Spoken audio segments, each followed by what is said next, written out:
So how do you start on something even though you feel stuck in your head? Hey, it's Ranesh, and man, we all get stuck here. We're not starting on the thing we really want to do because we're stuck in our heads. So I'm going to show you exactly how I get through this process myself. If you follow this process, you'll be able to start on that thing today, and you'll feel like it's easier to begin than to stay stuck. Because look, we don't want to stay stuck where we're at. So how do we break through that cycle where we're just constantly in our head? Well, one of the reasons that you're in your head, and you got to understand this, and once you do, you start seeing a glimpse into a brand new world. One of the reasons is this: you think it's harder out there than in here.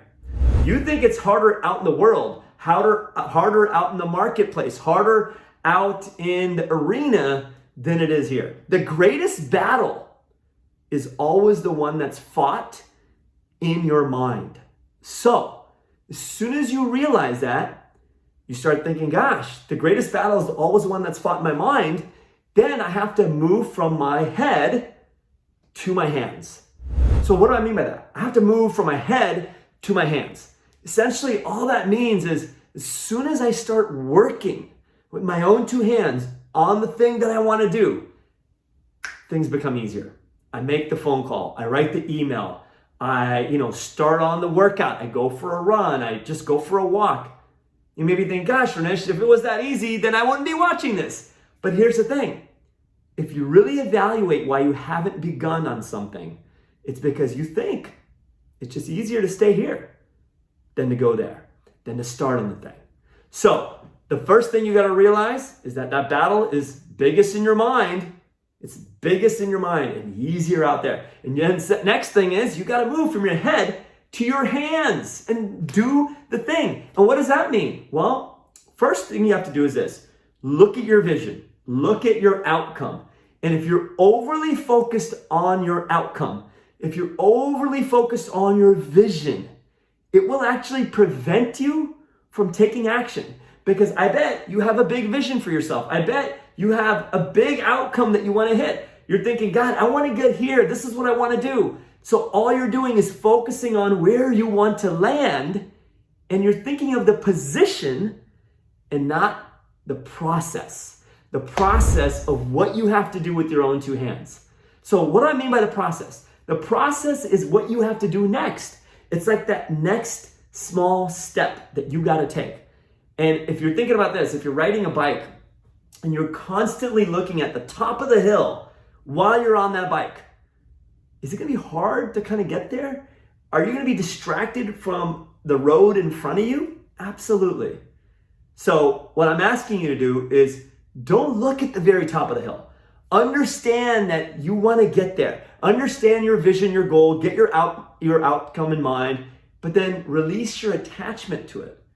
Relinquish the need to get there and focus that energy on being present in the moment, in the process. You see, the fruit of everything you want is in the evolution of the process of what you have to do. So what's the process of what you have to do? Maybe for you, it may be to simply take a 3-minute walk and start on this workout routine. Maybe for you, maybe eating one healthier food per day. Maybe for you, it may be just calling that person to initiate the relationship so you can move the sale forward, whatever that is for you. Or it's meditating once or twice a day. Start on the process. Start the smallest sliver of that process. It doesn't have to be big. It has to be the smallest thing. And as you begin on it, reward yourself and be like, this is great. I started on this thing, and now I'm not going to view myself as someone that's stuck. Stop talking to your own self as a person that's stuck in their head. I've never met someone that's doing great things and doesn't feel stuck, but is actually saying that they're stuck, right? The first step is like, you got to just not tell yourself you're constantly stuck. If you're waiting for all green lights, the world doesn't give you that. But what the world will give you is the opportunity to use your hands and to start on the process and to tell yourself that, oh, wow, I'm seeing the results. I'm seeing some sort of result, not an outcome that I want, but I'm seeing some sort of result, and now I'm not stuck. I'm a person that takes action. I'm a person that initiates. And now what you start to do is you start to re-identify yourself as someone that is moving towards this goal, not someone that's stuck in place, right? So whenever you're talking about yourself to friends, family, whatever, you're not talking about the fact that you're stuck. You're like, you know what? I'm making progress. I'm making moves. I finally started on this. Oh, this is great. I did this one little thing.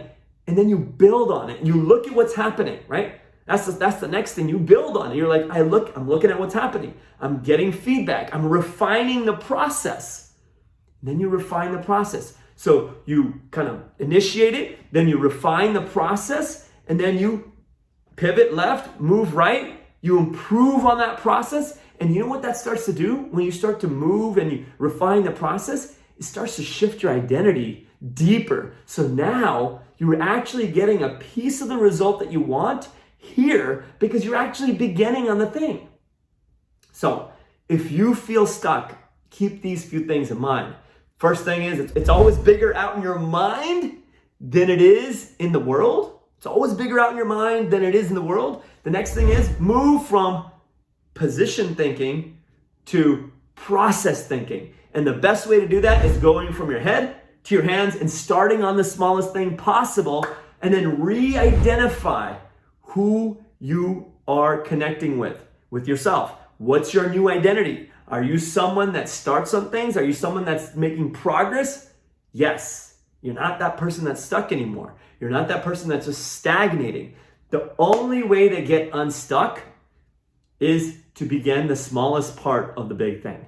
Do not see your big vision all the time. Do not get overly focused on the massive big vision, because if you overly focus on the big vision, you will not have the energy and the presence and the attention you need for the small thing in front of you. You see, great starts begin small. Ordinary things consistently done produce what? Extraordinary results. Why? Because it's those small steps that lead to higher places. So I encourage you to work through this, to think through this, and then you'll see that as you begin and as you start to go, you're like, God, it wasn't that hard after all. I actually started it. It's not that bad. And you'll start to feel that it was easier done than easier in here. Okay? Easier done than here. The hardest battle is here. As soon as you begin, things become easier. I hope that one helped. I will see you in the next video. If you like this one, share it, comment, and let me know what you thought, and subscribe to the channel. As always, have an incredible rest of your day and live inspired.